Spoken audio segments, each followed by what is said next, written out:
महाराष्ट्र के पुणे इलाके में एक परियोजना को लेकर विरोध है। यह रेलवे की परियोजना है जिसमें तीसरी लाइन और चौथी लाइन डाली जानी है और जिसकी वजह से कई गांव प्रभावित हो रहे हैं, कई लोगों के घर टूटने की स्थिति आ गई है। तो आखिरकार ये क्या हो रहा है और खासतौर पर इसमें हम कह सकते हैं कि नोटिफिकेशन जारी हो चुका है। भारत का राजपत्र आप देख सकते हैं, इस लाइन के बारे में डिटेलिंग है कि क्या क्या होना है। तो केंद्र सरकार की ये योजना है मध्य रेलवे के तहत तलेगांव उरली तीसरी और चौथी लाइन परियोजना, जो कि 78.14 किलोमीटर लंबी रेलवे लाइन है। तो वहां तीसरी लाइन और चौथी लाइन डालने का फैसला लिया गया है और आप देख सकते हैं गजट भी जारी हो गया। तो आखिरकार ये विरोध क्यों हो रहा है, किस वजह से हो रहा है और इसके लिए रेलवे विरोधी समिति भी बनाई गई है। ये आंदोलन चल रहा है और वहां जो आंदोलन चल रहा है, यहाँ ज्ञापन देने के लिए आए हुए थे दिल्ली के अंदर और हमारे साथ इस समिति के लोग हैं। आइए सीधा उनसे बात करते हैं। क्या नाम है भाई साहब आपका? मैं खुद डॉक्टर अनिल काले। मेरे अनिल काले? या अनिल काले फ्रॉम दिस कुरली विलेज। हम लोग आए हैं कल मिनिस्टर से मिलने के लिए, हमको रिक्वेस्ट करने के लिए कि जो रेल मार्ग आपने डाला है यहाँ तलेगांव दाभाडे से लेकर ओरवली कांचन तक, वो रेल मार्ग जहाँ से जा रहा है वहाँ हमारे पूरे गांव है जो अभी न्यूली डेवलप्ड हो गए हैं। क्योंकि इसके पहले हमारे गांव में से चार परियोजनाएं और जो प्रोजेक्ट्स बैठे हुए हैं, उसमें MIDC बिग प्रोजेक्ट है, उसमें सेकंड प्रोजेक्ट है हमारा रिंग रोड है, थर्ड जो है हमारे वहाँ जो एक बड़ा डैम हुआ है उसका पुनर्वसन हुआ है, फिफ्थ जो है वो पुणे नासिक हाईवे का एक्सपांशन हुआ है और बाद में अभी रेल का प्रोजेक्ट हमें अचानक से आ गया है हमारे ऊपर। और पूरे घर, पूरे मकान, नए बांधे हुए गोडाउन्स, पूरा गांव उद्ध्वस्त हो रहा है।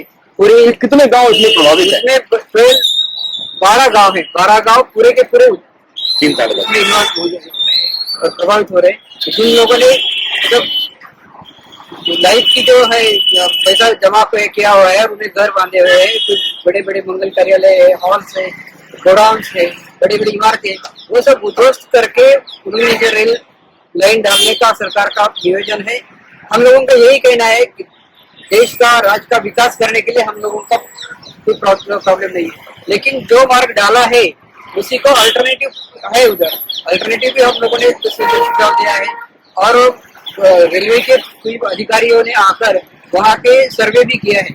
उन्हें भी ये मालूम है कि यहाँ से अगर रेल गई तो किसी का नुकसान नहीं होगा, ये भी जानकारी रेलवे ऑफिसरों के लिए तो है।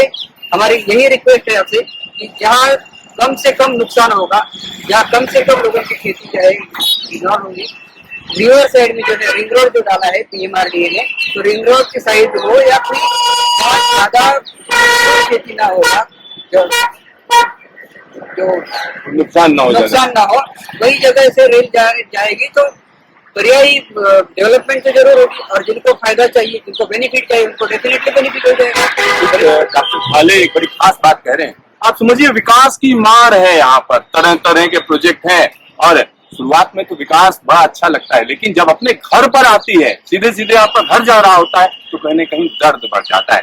हमारे साथ एक और सज्जन है। भाई साहब क्या नाम है आपका? मैं एक किसान हूँ, किसान की बात रखूंगा।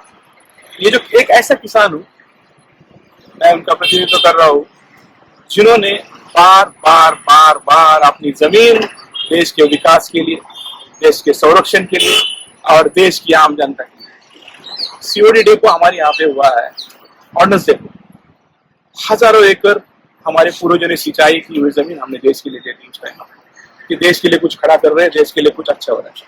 उसके बाद गैस पाइपलाइन गई देश के लिए, चलो गैस पाइपलाइन के लिए भी जगह दी।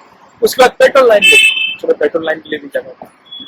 अब जैसे MIDC के लिए मांगी जाती है, कभी कभी उसके लिए भी देती, कभी रिंग रोड के लिए मांगी जाती है उसके लिए देती, कभी डैम के लिए मांगी जाती है उसके लिए भी, कभी लोगों के लिए हाईवे के लिए मांगी जाती है उसके लिए भी, कभी पानी के पाइपलाइन के लिए मांगी जाती है उसके लिए भी। कभी सोचते हैं कि हर विकास के लिए इन्हीं गांवों से, इन्हीं 3 तालुकाओं से, मैं किसी एक गांव का नहीं प्रतिनिधित्व कर रहा हूँ, मैं आम किसान हूँ। 3 तालुका मावल, खेड़, हवेली, ये 3 तालुका के हजारों लोगों की जमीन इसमें जाएंगी। करीबन हजारों लोग इससे प्रभावित हो गए, तो यहाँ हजारों घर बेघर हो गए, और ऐसे काम करने वाले हाथों को उपजीविका का कुछ साधन नहीं होगा।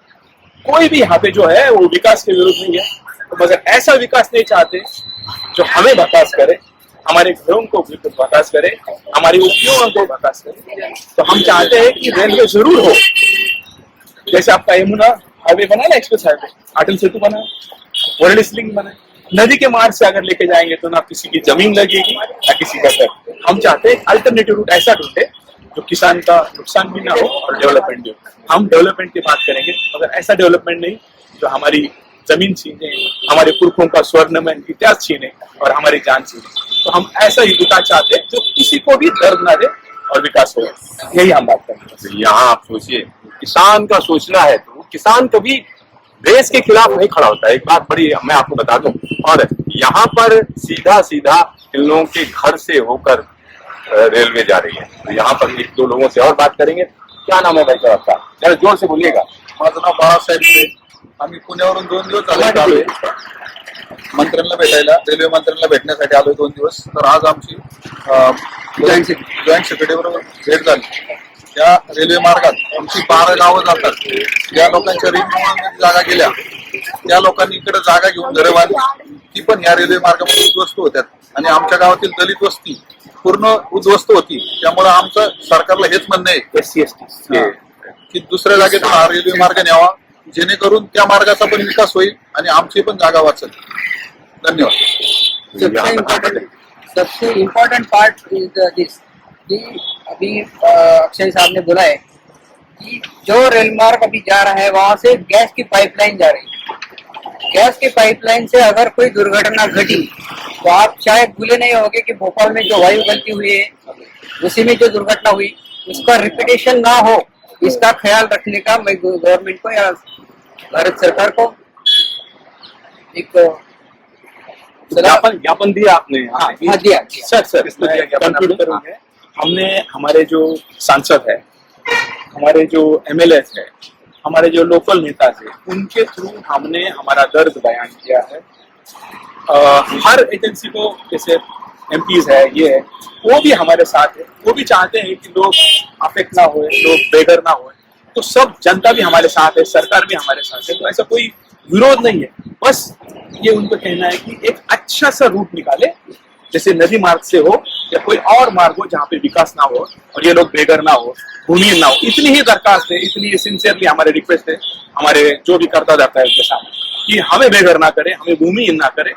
बस यही चाहते हैं। यहाँ आप समझिए, बहुत सी जगहों पर होता है कि तीसरी लाइन हो, चौथी लाइन हो। खासतौर पर जब हम बात करते हैं रेलवे की, तो स्पीड बढ़ाने का एक बड़ा चैलेंज है। आबादी बढ़ती चली जा रही है, ट्रेनों की संख्या बढ़ रही है और रेलवे में इन्वेस्टमेंट भी बढ़ रहा है।